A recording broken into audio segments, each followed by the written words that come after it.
We're going to part two.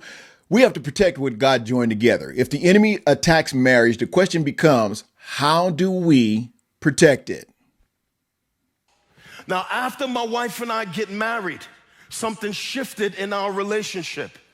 It felt like out of nowhere, just warfare hit our house.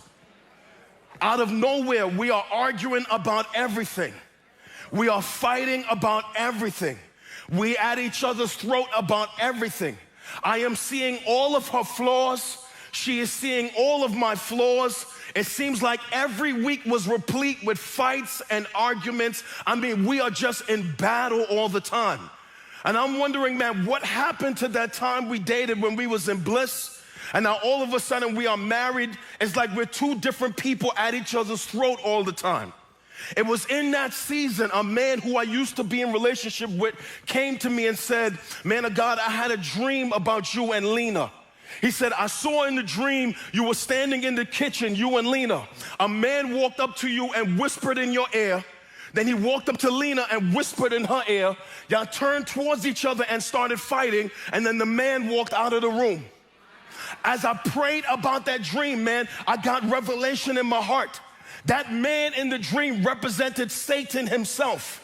And what the Lord was revealing to me in that dream is that after my wife and I came into a covenant of marriage, we became a target for the adversary.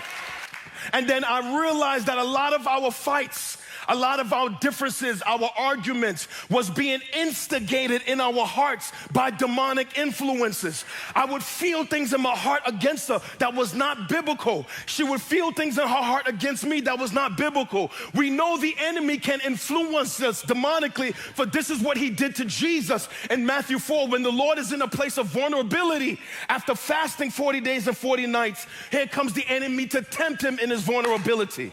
And so now as I'm reading the word of God, I get to letters like the letter Paul wrote to the church at Ephesus. And I realize that, watch, marriage is not only a covenantal relationship between a male and female, but marriage is also a picture of Christ and the church. Now it makes sense to me that in the natural realm we are fighting, but in the spiritual realm, every time the devil sees a biblical union, he sees something that aggravates him. He sees a picture of Christ and the church, and what he would do is take his knife of influence, lies, and deceit, and on that canvas, he will do anything he can to cut that canvas. So don't give up on your marriage. Fight for it, pray for it, protect it, because what God joined together is worth defending.